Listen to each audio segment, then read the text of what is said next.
There is a state which beheads and even crucifies its citizens, where those who question its authority are lashed and locked up for years.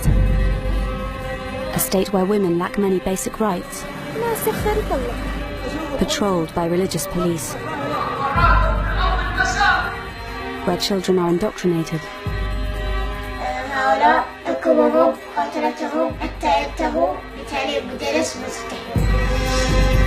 but this is not the Islamic State. This is the Kingdom of Saudi Arabia. A close ally which buys billions of pounds worth of British arms, whose security forces we equip and train, even though they're in conflict with many of their own people, whose oil we buy, and whose royals get the red carpet treatment. We have a relationship with Saudi Arabia because we receive from them important intelligence and security information that keep us safe. Working with a team of Saudi undercover cameramen, What's this? This film sets out to penetrate one of the world's most secretive and repressive states. The women, they're imprisoned. They just fear freedom. Because of American and European support to the Saudi monarchy, our people have suffered. And we will uncover how Saudi money and ideology has helped drive terrorism around the world. I think there's a very real threat that the ideology that comes from there is posing to us. Morally, we need to make a stand. I think that the chickens are coming home to roost on this one.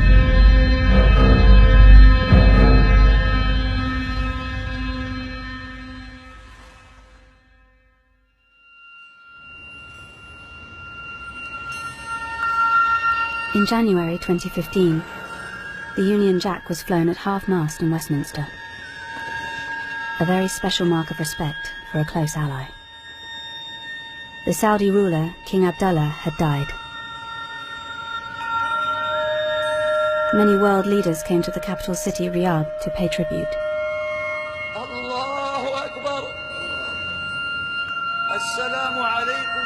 In the same month, in another Saudi city, a young blogger was whipped in public. Raif Badawi was convicted of insulting Islam after he spoke out about his government and religion. He wrote, "The only way to deal with an unfree world is to become so absolutely free that your very existence is an act of rebellion." For comments like this, Badawi, a father of 3 young children, was sentenced to 10 years in prison and 1,000 lashes.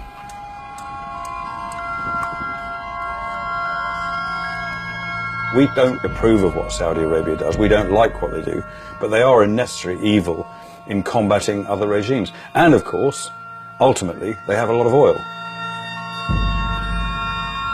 No country is the perfect ally, perfect partner, without any reservations whatsoever.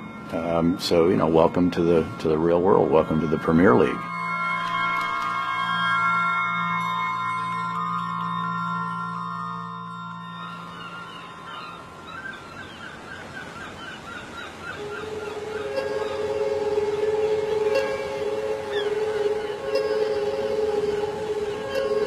كان يسب في السعودية ما بيه شيء يقول لا أنت بنت جدار تسمع يعني من جدار هاي تسمع الشخص لما يبغى يتكلم لما يبغى يقول شيء ما يستطيع ما في أي حاجة داعية يعني كانت السلطة تعتقل على الكتاب هوس الخوف هذا بيصير على الشعب كامل سواء كانوا شباب أطفال. Yasser is part of an underground network of activists in Saudi Arabia. It's one of the most secretive countries in the world. No journalist can operate freely, and you can't even get in as a tourist. So Yasser's come to Istanbul at great risk to collect an undercover camera. Over the next 6 months, he will be filming secretly inside Saudi Arabia. If caught, he'll be imprisoned. من ناحية إنه في خبر، في خبر، تبغى الناس تشوف، تبغى الناس تعرف يعني كيف إحنا عايشين في اضطهاد وفي ذل وفي استعباد. ألزم علي إني أوصل الصورة البائسة هذه للناس ولكلكم.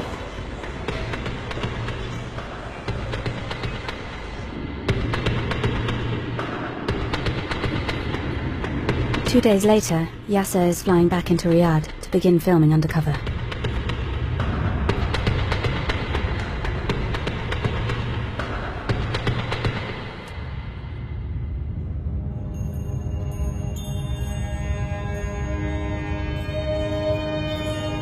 In Saudi Arabia, the king is all-powerful.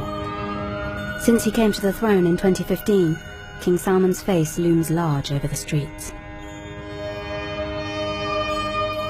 Saudi Arabia is the home of Islam's holiest sites and the world's largest oil exporter. Its state oil company is worth an estimated £7 trillion. The royal family and their inner circle are worth billions. Yasser films an avenue of palaces. The external face of Saudi Arabia is ostentatious wealth and luxury shopping malls. But the global crash in oil prices has hit the Saudi economy hard. Despite spending billions on social welfare, it's been estimated up to a quarter of the population live in poverty. في 3 أيام وهذه بنتي. إيش نعمل؟ ما يقرا البيت ما خرج بالشارع.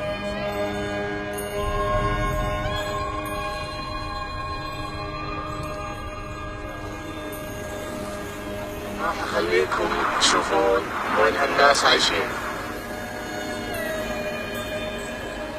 This is how millions of Saudis live. A reality rarely seen by the world, because you can't film openly here.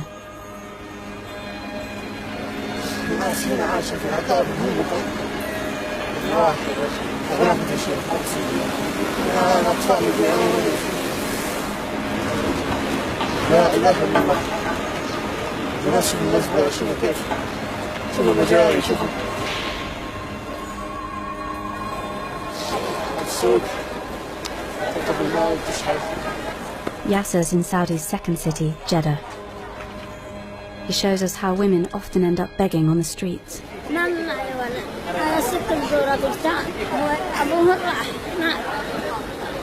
It's estimated only 1 in 5 Saudi women of working age have jobs. And without a man's support, many end up on the street. Yasser and his friend head down to the beach to play their lute. But before they even get there, they run into the religious police on patrol.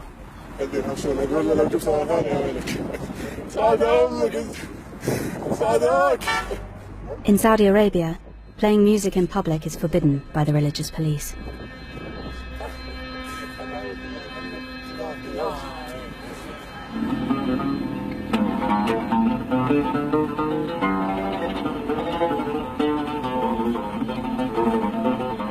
After Yasser and his friends have been there for less than 5 minutes, the police return.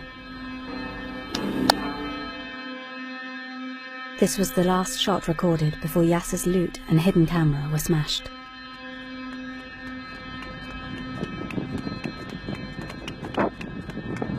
جيمس كسوني اسمعي اليوم وكسوني العود حتى.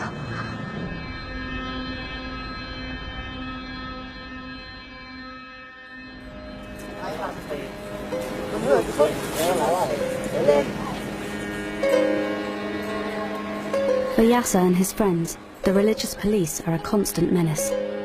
Their official title is the Committee for the Promotion of Virtue and the Prevention of Vice. They patrol the streets and shopping malls, enforcing strict Islamic laws. Activists like Yasser have been filming and sharing clips to expose what they say is their constant harassment.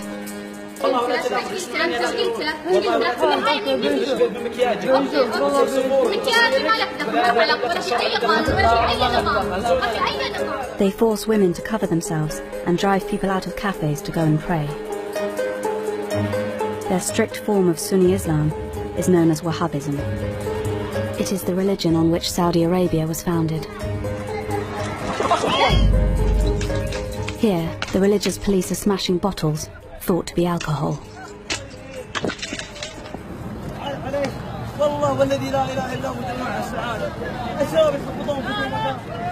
The majority of Saudis are thought to support the state Wahhabi ideology. Filming secretly in a mosque, Yasser records this preacher spreading hatred of other religions.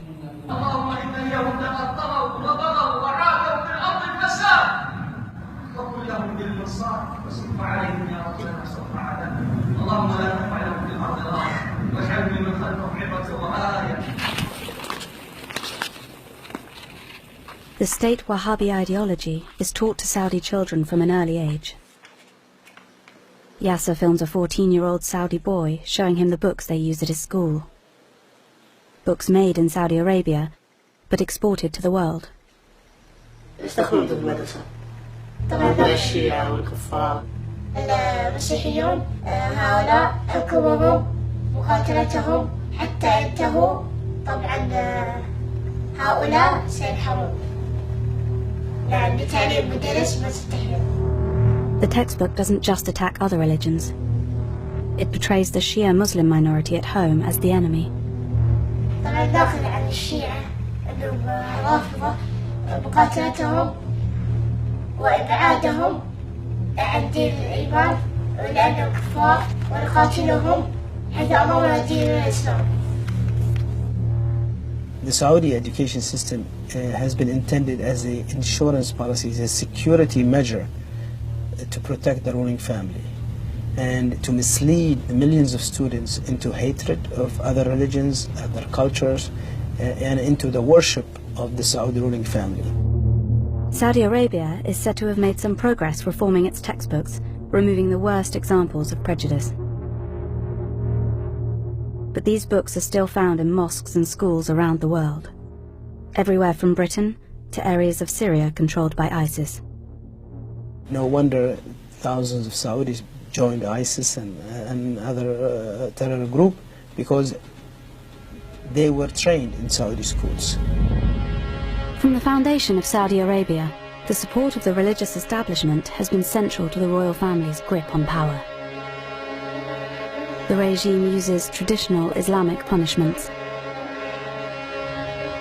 Executions are often carried out publicly with one sword blow to the neck. The headless bodies are sometimes then displayed publicly.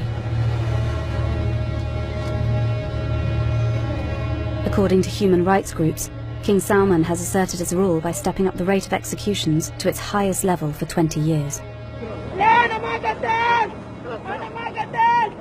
In 2015, Saudi Arabia executed 157 people. This Burmese woman was convicted of killing her stepdaughter.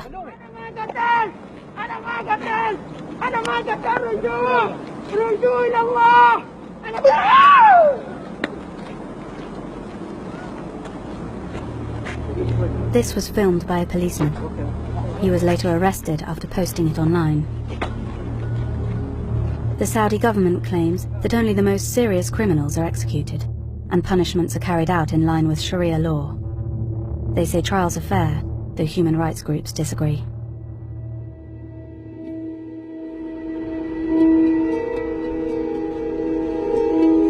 في النهاية تكمل فهم العربيين تسجيلهم تعتقلهم تعتدي عليهم. لا أعتقد أن هذا الإسلام لا أعتقد أن هذه الدولة أصلا تمت الإسلام بصلة. لكن مش الناس كلها عندها غضب، لكن المشكلة ما حد يقدر يتكلم. كلها تخاف، كل الناس تخاف الاعتقاد. هم كلهم يبغون يخلون كل شيء بالخفي، لأنه لو سمحوا بالحرية وبالكلام يعني بتكون بداية سقوط نظامهم يعني.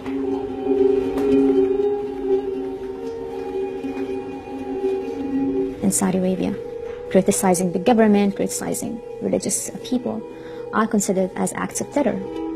And people are reporting on each other, targeting their fellow citizens. So everyone becomes, more religious than ever. Everybody becomes more pro-government than ever. So we're going into a fascist society. The Saudi government says the anti-terror law strikes a balance between prevention of crimes and protection of human rights, according to Islamic law. One activist's story, more than any other, encapsulates Saudi suppression of free speech. موقع الليبراليين السعوديين هو أثار حفيظة المتشددين بصفة عامة في السعودية لأنه كان يفضح ممارسات. This is Raif Badawi, speaking before his eventual arrest in 2012. هم على وجه الخصوص ممارسات هيئة الأمن المعروف والنهي عن المنكر، فذلك حملهم على محاولة تخويفي ومحاكمتي في الموقع الإبراري السعوديين على أنه يسيء الإسلام.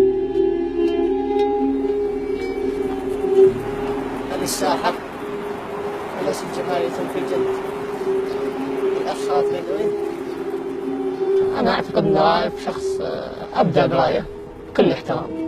لم يرفع سلاح، لم يقتل أحد، لم يفجر، لم يكفر.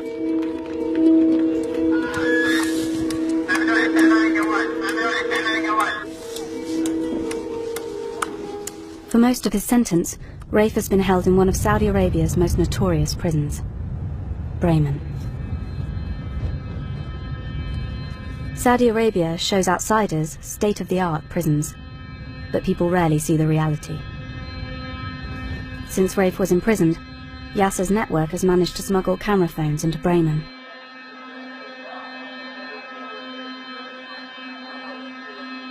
What they found was chaos and lawlessness, and prisoners injecting themselves. Here, a prisoner is abused by his fellow inmates.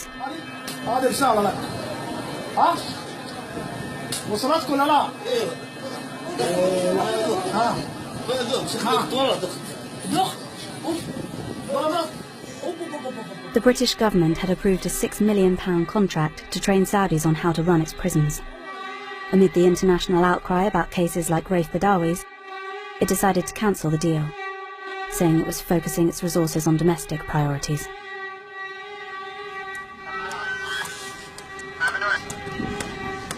Raif Badawi has received no more lashes since the first 50, but his sentence of 10 years still stands.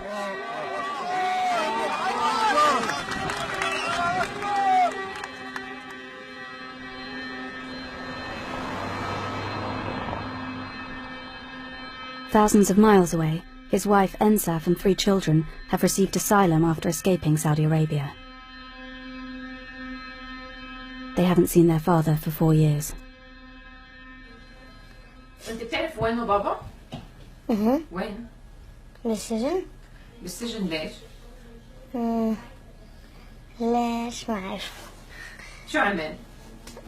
بس هو ما عمل شيء، بس لأنه كتب وبعدين هذا وبعدين راح على السجن. بقول يا ريت إنه أرجع وأقول له إنه ما يكتب هذا. When does he think he will see his dad again? بس أنا نفسي إنه يجي اليوم. وفكرك إمتى رح تشوفه؟ ما أعرف. 10-year-old Dudi and his sisters only get very rare phone calls with their father from prison. Their mother Ensaf works tirelessly to keep up the family's morale and to raise pressure for his release. يلا ابغى اسمع مريم ايش حتعمل لما بابا يجي؟ حركض حبيبي حاولكم كمان انتوا الاثنين حورجي البيت بعدين حنروح على السينما بعدين حناكل ونشتغل شيء بعدين حتمري انتي وبابا كمان. اوه بس الحين ماما قاعد يقول يعني والله صح اني انا برا السجن بس كأني في سجن كمان، يعني انه لما يكون اغلى شيء في حياتك مش موجود، اولادك صار لهم 4 سنين ما هم شايفين ابوهم، اكيد ده شيء صعب، بس انه ماشيين مكملين. Ensaf's campaigning and international pressure mean that Raif's case is up for review in the Saudi courts. والله بصراحة أنا دائما عندي أمل قبل السنة الجاية إن شاء الله على نويل هذا يكون رايف معانا ومن زمان، بس لحد الآن لسه ما جاني ولا أي خبر كويس من السعودية.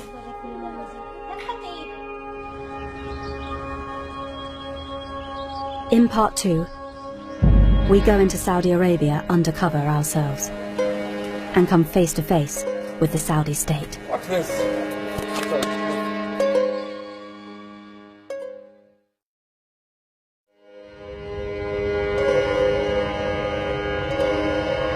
Our undercover cameraman Yasser has been filming for us at great risk. He and his network are trying to reveal the other side of our close ally.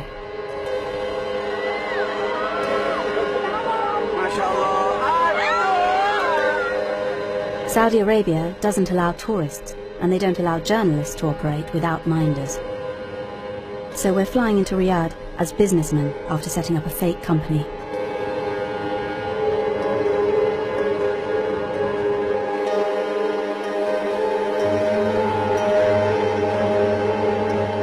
We're taking secret cameras to record our trip. When we get to passport control, there's a bad moment. The border guard looks directly at our hidden camera.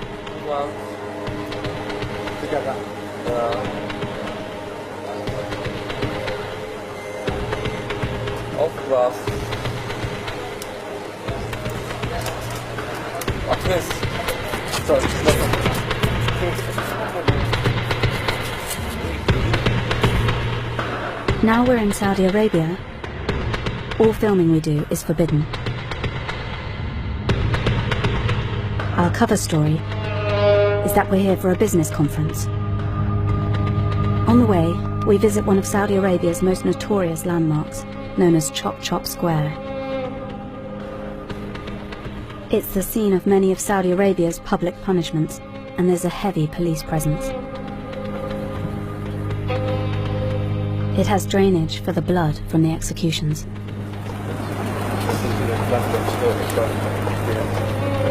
Two Westerners in the middle of Chop Chop Square inevitably raise suspicion.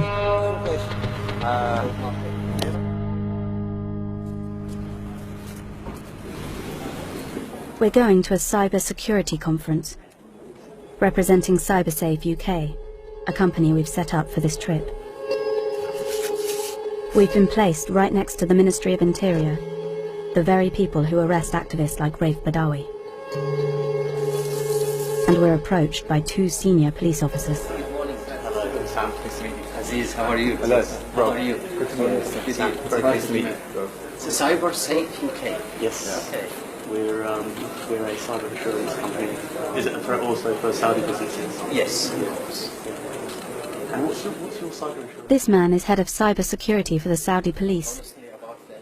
He's keen to talk about his connections to Britain and America. It's a very good experience, honestly, with the Phoenix Police Academy. Yeah, amazing. So a lot of senior Saudi police will go to America. Yes. And also I had 3 training courses in UK. Tough. Yeah. British police officers. Oh my God. The British government has been reluctant to make public details about its contract to train the Saudi police. But now we are hearing about it from 2 officers who've been through the training. And was that British government or was it private? And we take College of Policing. College of Policing. Brighton. Coventry. Coventry. Wow. And they know what we need. Did they send a lot of people to England? Yeah. Well, we have contracts with the Ministry for Interior and the government. I think the embassy here has contract with the tourists, and they do long-term training. Yeah. There's a close relationship. The British government has since confirmed to us they have provided more than 300 Saudi officers with training since December 2012.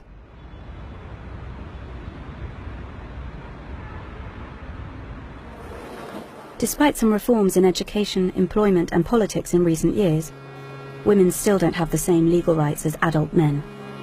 Women can't drive and struggle to perform many simple tasks, such as going to the doctors without a male guardian.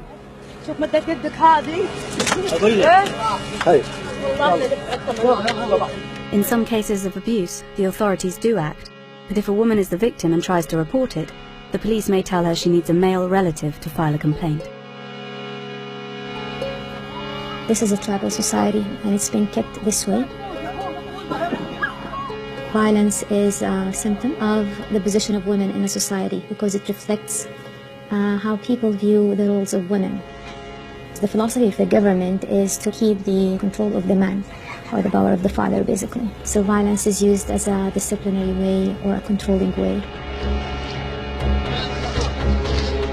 But some women in Saudi Arabia are starting to fight back.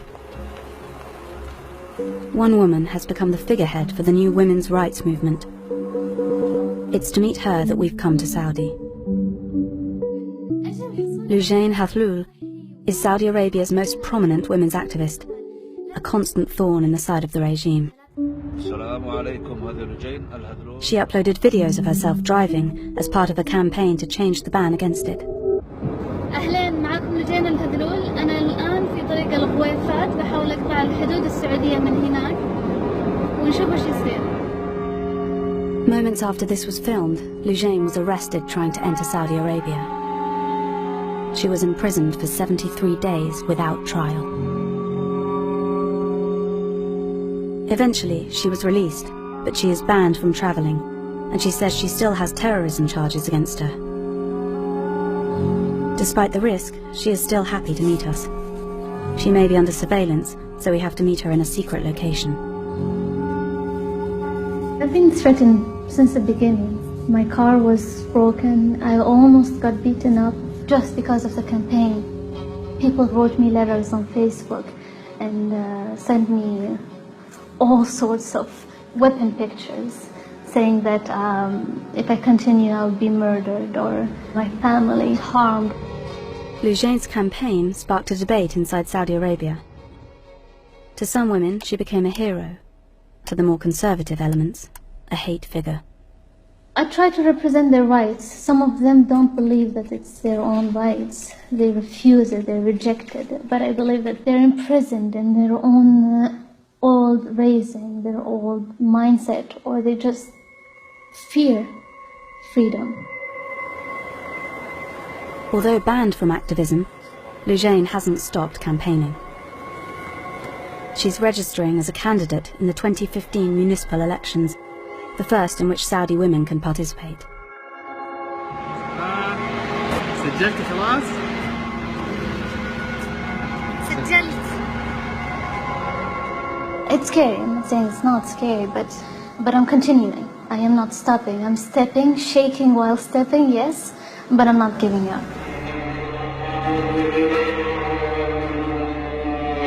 We'd managed to meet a Saudi activist without being detected by the security forces.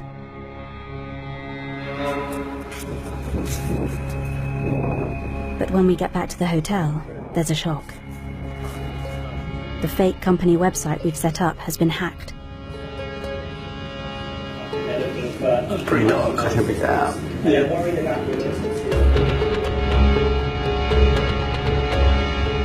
We don't know who's testing our cover story, but we're forced to leave early and head straight to the airport. We hope that there's no travel ban on our passports up here. If we're discovered, we know we'll be arrested.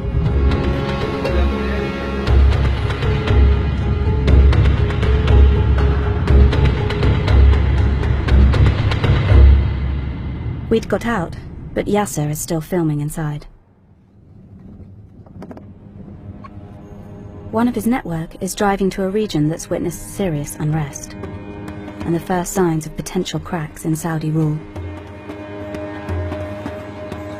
The east of Saudi Arabia is where most of the Shia Muslim minority live. He's come to meet the family of a boy who has been condemned to death, aged just 17. Ali Nimmer's punishment marked the beginning of what activists say is a dangerous new phase for the Saudi regime.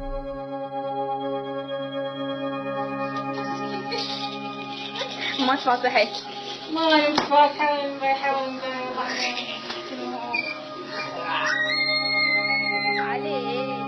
علي نمر شاب عربي مثل أي شاب آخر من شباب العرب، يحلم بالحرية، يحلم بالعزة، بالكرامة.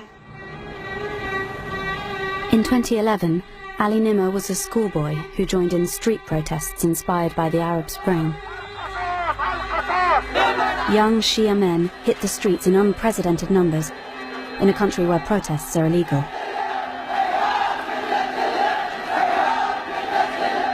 As the days passed, the confrontations with the security forces became more intense. The Saudi police reacted to the protesters with bullets.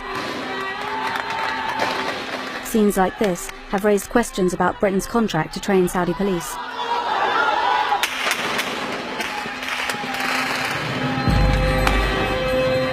Protests sprung up in other parts of the country, and activists like our cameraman Yasser sensed weakness in the regime for the first time. كان عندي شعور انه احنا ننتصر خلاص يعني جاءت اللحظه اللي خلاص احنا نتغلب على هؤلاء المستبدين اللي عشرات السنين استبدوا فينا واستعبدونا يعني.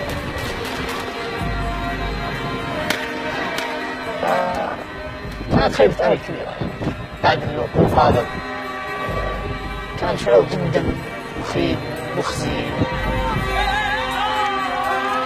Eventually, after tens of protesters were killed and many more arrested, the regime succeeded in putting down the uprising. اطلق تعال. دانا هنا أنا دانا هنا. هذا بيتي شوف. Ali recorded his anger at the police's reaction in this confrontation outside a police station. Soon after this was recorded, Ali was arrested. He was charged with numerous offences, including throwing a Molotov cocktail and organising protests by text message. His family say he was tortured into confessing. اتصل علي من الرياض، سمحوا له بالاتصال وقال أن هناك أوراق في المحكمة وفيها حد الحرابة. علي طفل صغير سألني بابا إيش حد الحرابة؟ علي سألني إيش حد الحرابة بابا؟ The punishment for treason is beheading, followed by being publicly crucified. But some felt Ali was being punished because of this man. Sheikh Nimr was Ali's uncle. He was seen as the spiritual leader of the protests.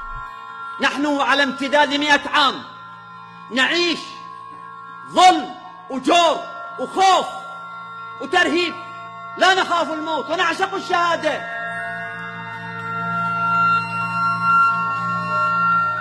طبعا صعب يعني ليلي ونهاري الذكرى ما يغيب عن بالي، على طول الذكر عليه موجود في بالي، على طول لساني ينهج بالدعاء إليه بالفرج إليه. أشياء كثيرة في البيت تعني لي علي، كل البيت أصلا يعني لي علي. The British government says it has lobbied to spare Ali the death penalty.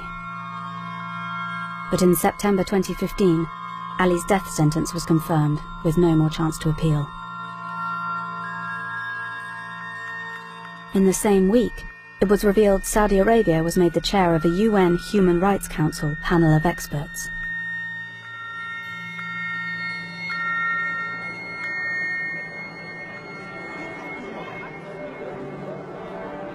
Ensaf, the wife of Raif Badawi, the blogger sentenced to 1,000 lashes, is in Strasbourg to collect an award on his behalf.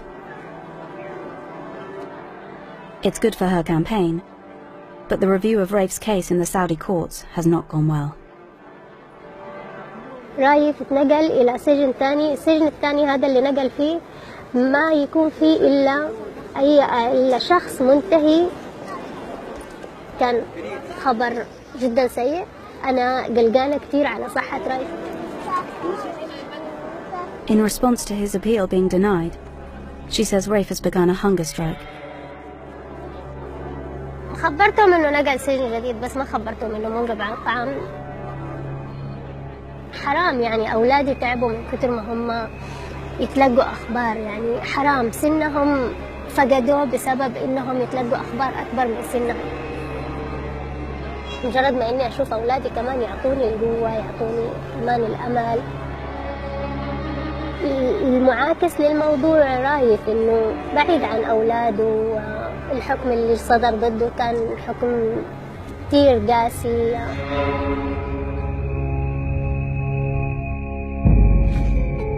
In part 3, we uncover how internal Saudi ideology has been spread around the world.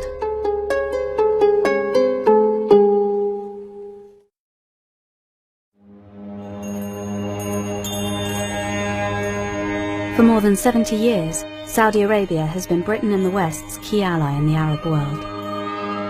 The government says they've kept us safe by sharing intelligence and helping us fight terrorism and foil attacks. Very, very nice to see you. Since David Cameron's government came to power, we've sold Saudi Arabia more than £5 billion of weapons.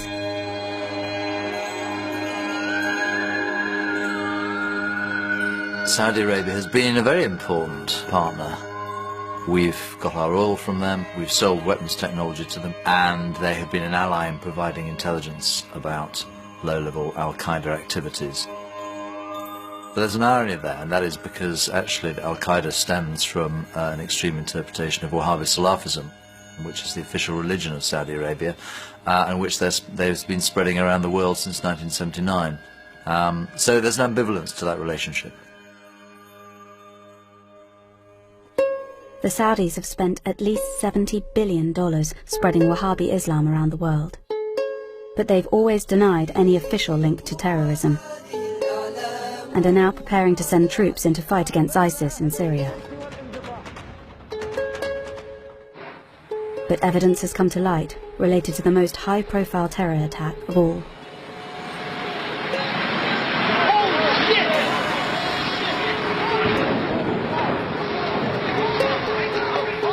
"15 of the 19 hijackers on 9/11 were Saudi citizens. Osama bin Laden himself came from a prominent Saudi family. It prompted the United States to investigate Saudi links to terrorist organizations.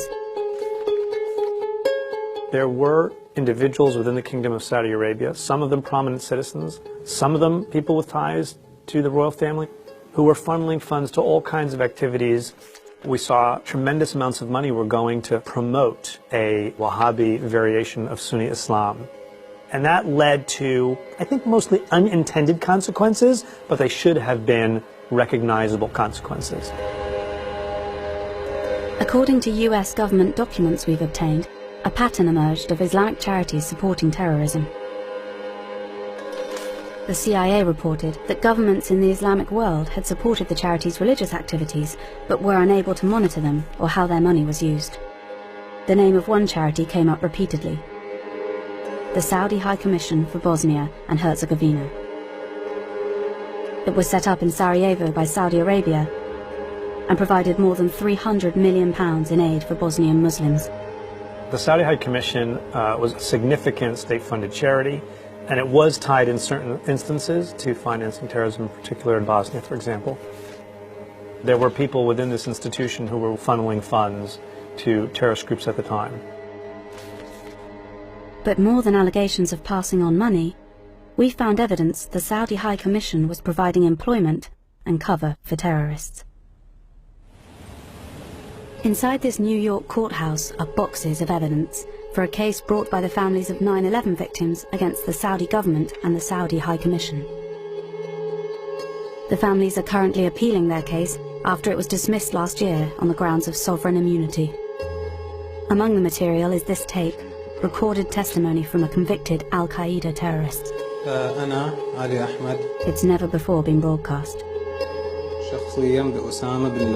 This is Ali Hamad, a jihadi who fought with the Mujahideen in Afghanistan and Bosnia.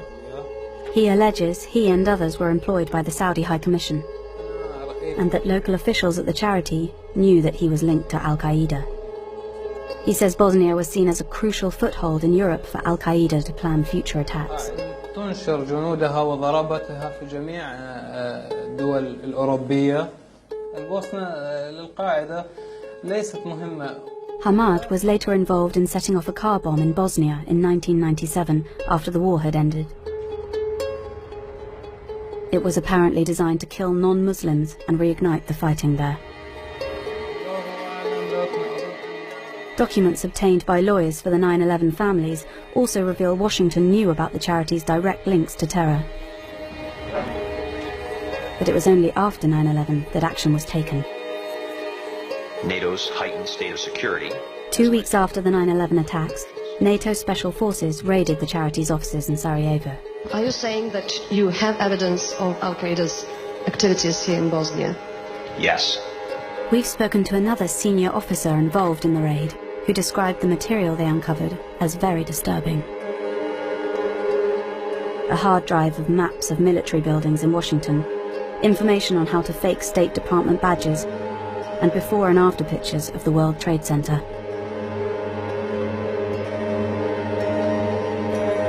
The scope of the evidence, the number of people with terrorist connections who were affiliated with this organization, the amount of money that flowed out of it undermines the notion that it was a purely legitimate humanitarian organization. There was certainly something else going on.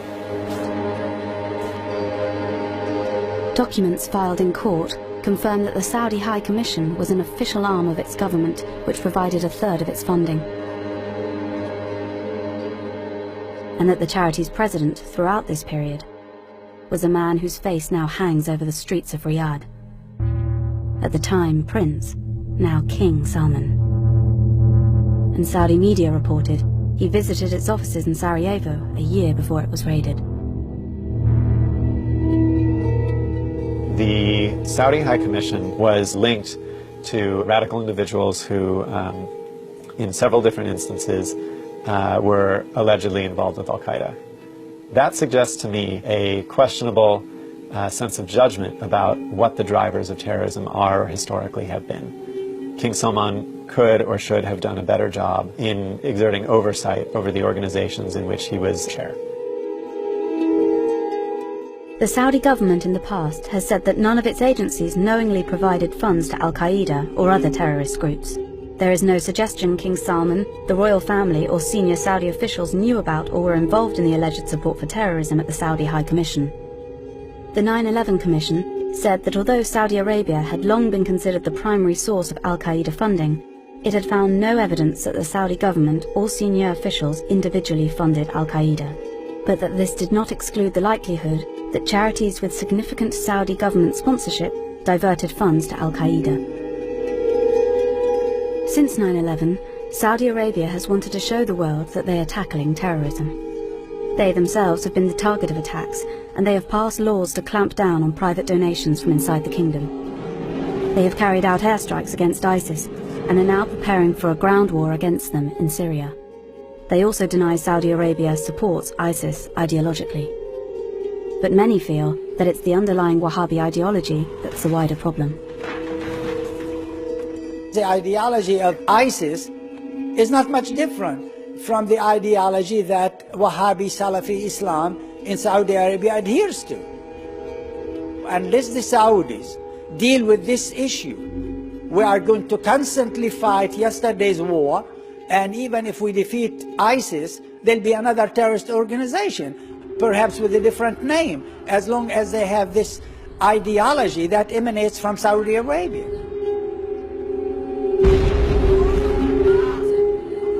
I think our national interest needs to take into account the very real threat that the ideology that comes from there is posing to us, and we see this in Daesh, we see it in ISIS, we see it in our domestic terrorism. And so I think that morally we need to make a stand. I think that the chickens are coming home to roost on this one. King Salman's government says it's leading a crackdown on terrorism at home as well as abroad. They've led a coalition against an uprising by a Shia militia in neighbouring Yemen, using British and American weaponry in a widespread bombing campaign. And on the 2nd of January 2016, they announced the execution of 47 men for terrorist offences in Saudi Arabia. Saudi Arabia says it has executed 47 people. It was the largest mass execution since 1980. Shia cleric Nimr al-Nimr. Whilst many were convicted Al-Qaeda terrorists, several others were political activists. Ali Nimr was spared for now, but his uncle, the Shia cleric Sheikh Nimr, was executed. This new footage, smuggled out by Yasser's network in the last few weeks, shows how his execution has sparked the first major protests in the East since the Arab Spring.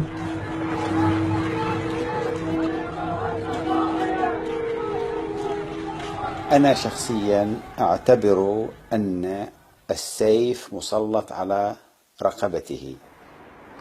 يتوقعون أن تكون هناك ارتدادات، يتوقعون أن يكون هناك فلتان في الشارع. فما بالك لو لا سمح الله أقدموا على الإعدام. I mean, the execution of Sheikh Nimr is a signal that the Saudis were sending not to the Shia only, but to all dissidents, secular and Islamic. They will not tolerate any dissent because they are viscerally opposed to sharing power. The executions have clearly had an effect on the activists we've been filming. Yasser has now been working undercover for 6 months, every day risking arrest. But he tells us that after the executions, the situation has become too risky to continue. جيمس ما أقدر أكمل. أخوياي كلهم اعتقلوهم والكاميرا لو شافوها عندي بيقولون عني إرهابي والناس ما مبسوطين أبد. الحين عرفنا حقة ملك. The elections, billed as a great advance for women's rights, went ahead. But women's activist Loujain Hathloul was missing from the ballot. Definitely, yeah. I'm the troublemaker for them. That's why they don't really want me. Or actually, I think it's the case of me being a very vocal person about human rights or women's rights. Unfortunately, the religious establishment is not really aligned with any of the economic, social, or best interests of the 30 million people living in Saudi Arabia. Their needs and best interests and voices should be heard, and it will continue to be an issue for the people and for the political system until it's resolved. It's not going to go away because people are being imprisoned or even executed.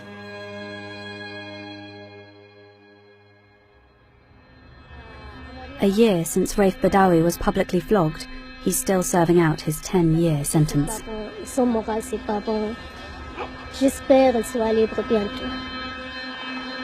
His wife Ensaf hasn't heard from him since the executions happened. بصراحة يسألوا هم الفترة هذه كتير ليه بابا ما عاد اتصل. ما عندي جواب. لأنه ما بعرف. لأنه فعلا أنا ما بعرف ليه. كل الأخبار اللي نسمعها ما أحب أحكي عنها عشان ما يجي خلط في راسي، فما أحب إني أحكي عنها. أحب إنه دائما أنا مقتنعة قناعة تامة عن إنه كل اللي قاعد يصير مختلف عن قضية رايف تماما.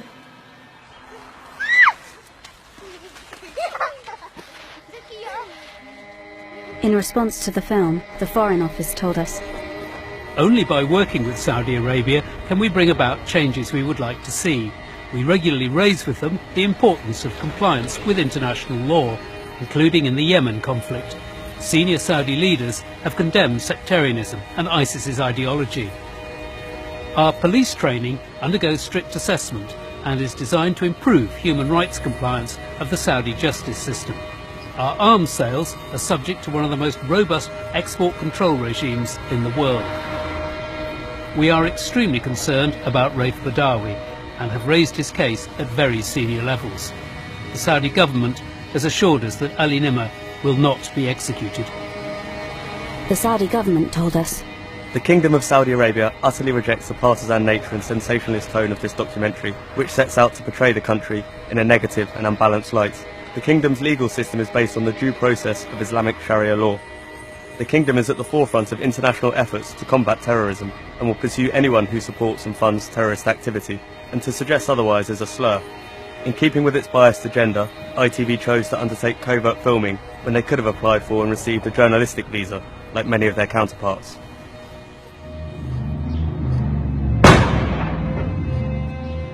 Activists say they're being forced underground, but with the spread of phones and cameras, it has become impossible for the regime to control what the world sees.